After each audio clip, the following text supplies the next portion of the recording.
Good morning, good afternoon, and or good evening, depending on what time you are electing to watch this video.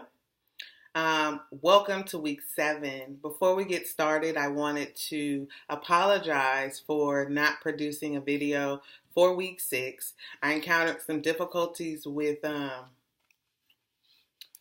using what's going on here. All right. Sorry about that. I encountered some difficulties with the video portion of my computer, and I kind of just gave up. And so I'm still waiting for tech support to assist me with that. But I did want to make sure that I did give you all a video for week 7. So before we get started on what we're going to do for this week, I wanted to just acknowledge the fact that you all work very well together in your groups for week 6. And I was very impressed with the quality of work that you all did through the online format. So thank you for that. In addition to that, your organizational theory papers, they were dynamic for the most part, and it appears that each of you were able to grasp the concepts of human relations,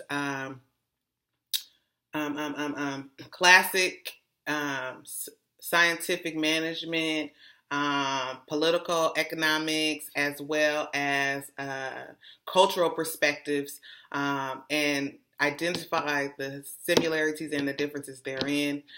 So that was great. Your assignments, your grades for all the assignments should be up to date. So if I haven't put your grade in or I received the subsequent email, I have not updated those yet, but will do so. So this week we are going to skip chapter 7 and work on chapter 8, 9, and then during week 8 we'll go back to week 7 chapter. So during chapter 8, we're talking about the importance of management. And how it's designed to achieve the organizational goal. And in doing so, it is important for us to understand the significance of management in that it's about accessing resources, being organized, and being able to plan effectively to meet the needs of the people that we're serving in these agencies.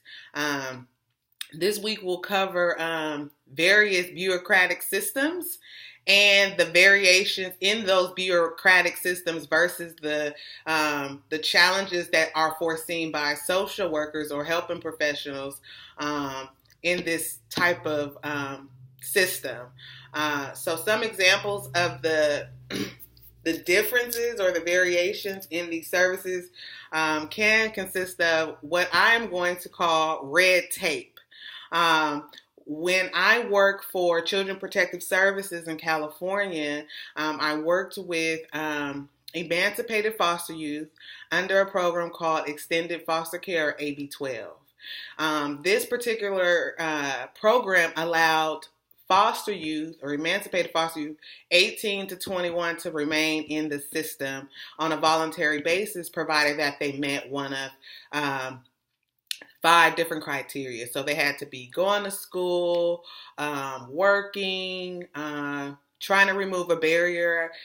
So that can consist of going to counseling, or they had to have a severe issue that prohibited them from participating in any of the other activities. Needless to say, in my role as a social worker, and this program was new, so I'll give, these bureaucratic systems that this government entity was fairly new. The goal was to ameliorate some of the barriers faced by emancipated foster youth in their transition into adulthood. Well, I had a caseload probably of about 35 to 40 young adults. And in this one particular situation, I had this young lady who was pregnant. And she had lost her placement. So basically her foster parent said she couldn't live there any longer. So she had left, and we have something called, what is it called? It's a, oh my goodness, why am I drawing a blank? It's basically the placement center for youth or for kids in foster care. So they go to the children's receiving home, and at that time, those individuals place them or try to find placement for them. In this situation, this girl, they couldn't find placement, and they had her sleeping on the lobby floor of the receiving home. And so this was unacceptable, by all means unacceptable. And the young lady gave me a call, and she, worked to advocate for herself. And I felt at this time, because she was still a ward of the court, that responsibility or that lack of accountability fell on the government entity, that fell on CPS. So I called licensing, because we are responsible for this young lady. When I went to visit her, this girl smelled like 100 trash cans lined up. She didn't have access to take a shower. They weren't feeding her, and this was just unacceptable. So, needless to say, I contacted community care licensing, filed a report, which I requested to be kept anonymous since I did work for CPS. That didn't happen. CPS or licensing told CPS that it was me who called. I was reprimanded, if you will, for calling. They said it was like calling on myself. But, according to the NASW, I am held by a strict code of ethics. And they dropped the ball, and it was important that that information be dealt with accordingly.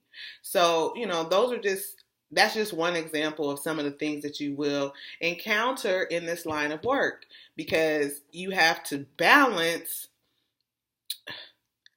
doing what is ethically and morally right versus the policies governing the agency that you are at.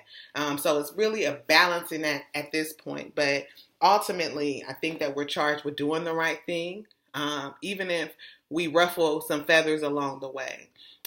So this week, we're going to focus on, just how we work within the confines of these bureaucratic systems.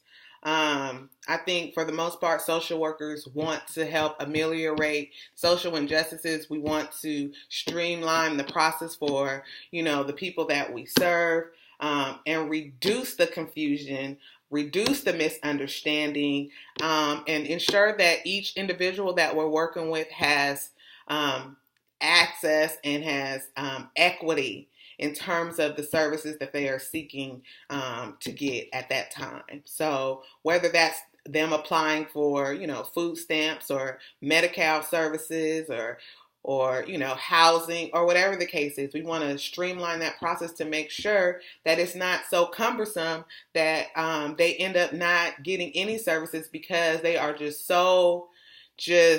disdained by the process. So over the course of this week, we're going to talk about or review, different behavior patterns of these systems. And I'm sure once you review them, you'll notice that you may have experienced them yourself, or you may have a family member who may have encountered some of these disenfranchisements. So just be prepared for that. Also, we're going to learn about conflict, different conflict styles, and it's about 7 different steps. We're going to talk about, client empowerment and diversity and, do we measure the work that we're doing based on quantity or quality? Because at this point, you're going to be able to disseminate what type of social work practice you're going to deliver. Are you more so about quantity? Oh, I saw these people, I did what, that I was needed to do to get the paperwork correct? Or is it about quality? Because sometimes quality takes a little bit more time than, especially when you have a high caseload. So it's important that, whatever you're willing to do for one client, you're also willing to do that for the next however many clients that you have. So that is pretty much going to cover chapter 8. Chapter 9, you guys are going to learn more about other theories. So structural, social, psych, so, oh my goodness, I can't talk today.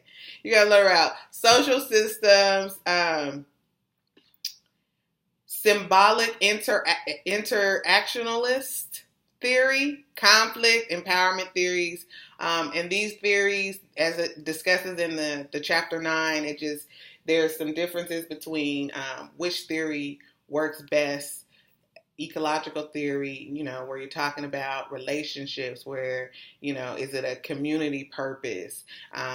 Is it conflict, or is it power struggles? We're going to kind of get into a lot of that.